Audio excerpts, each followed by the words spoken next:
গরিব, অসহায় আর হতদরিদ্র মানুষদের দুঃখ কষ্ট, ব্যথা বেদনা আর প্রয়োজনকে অনুধাবন করতে শেখাই একজন ছাত্রের প্রকৃত শিক্ষা। আর এই শিক্ষার মাধ্যমেই জন্মগত একজন মানুষ প্রকৃত মানুষরূপে গড়ে ওঠে। দর্শক, আজকে ময়মনসিংহ জেলাধীন ঈশ্বরগঞ্জ উপজেলার উছাখিলা ইউনিয়নের স্বনামধন্য একটি শিক্ষা প্রতিষ্ঠান রেডিয়েন্স মডেল স্কুলে এসে আমরা এরকম অভাবনীয়, অভূতপূর্ব, অসাধারণ, অনন্য একটি উদ্যোগ দেখতে পেয়েছি। এখানে এই স্কুলের সাবেক দুই শিক্ষার্থী নাইম আহমেদ ও ইমরান হোসেনের স্মরণে রেডিয়েন্স পরিবার 100 দরিদ্র, অসহায়, দুস্থ পরিবারের মধ্যে ইফতার সামগ্রী বিতরণের বিশাল কর্মযজ্ঞ বাস্তবায়ন করছে।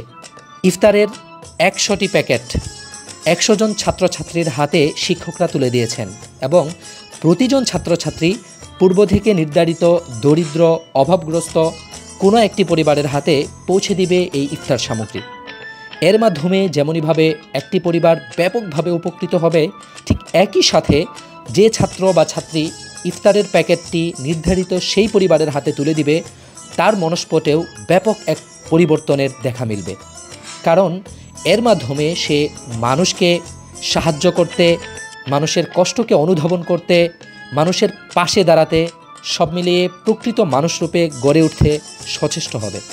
দ্বিতীয় বছরের মতো এই ব্যাপক কর্মসূচির অর্থায়ন করেছে রেডিয়েন্স পরিবারের সাবেক ও বর্তমান শিক্ষক, শিক্ষার্থী, স্টাফ। আমাদের রেডিয়েন্স পরিবারের উদ্যোগে আমাদের সাবেক এবং বর্তমান শিক্ষার্থীদের অর্থায়নে এবং টিচাররা সহযোগিতায় আমরা কিছু ফান্ড সংগ্রহ করে 2025 সালে দ্বিতীয়তম আজকের এই কর্মসূচি আমরা শিক্ষার্থীর মধ্য দিয়ে এটা যাতে শিক্ষার্থীরা পরবর্তী জীবনে মানবতার কাজ এবং মানবতার ফেরিওয়ালা হিসাবে যাতে সমাজে প্রতিষ্ঠিত হতে পারে, দেশ এবং সমাজের উন্নয়ন করতে পারে, সেটাই প্রাথমিক স্তরের তাদের একটি শিক্ষা।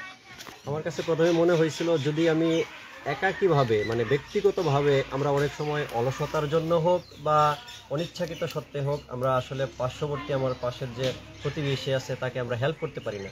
কিন্তু যদি আমরা এটা অর্গানাইজভাবে সুসংগঠিতভাবে যদি আমরা একটা ফান্ড গঠন করি, তাহলে আমাদের আশেপাশে যারা প্রতিবেশী আছে, এক হলো আমাদের প্রতিবেশীর হক আদায় হবে, আরেকটা হলো আমাদের রমজানের যে ইফতার সামগ্রী আছে আমরা অসহায় মানুষদের কাছে পৌঁছে দিতে পারবো, এই হকটাও আমাদের আদায় হবে।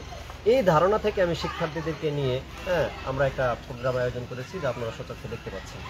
এমন উদ্যোগ ছড়িয়ে যাক প্রতিটি শিক্ষা প্রতিষ্ঠানে, প্রতিটি শিশু এভাবেই মানবিক মানুষ হয়ে উঠুক, বুঝতে শিক্ষক দুস্থ, অসহায় আর দরিদ্রদের কষ্ট, পাশে দাঁড়াতে শিক্ষক অসহায় এবং হতদরিদ্র মানুষদের। সেই প্রত্যাশা আমাদের সবার। ধন্যবাদ এবং কৃতজ্ঞতা রেডিয়েন্স পরিবারের প্রতি।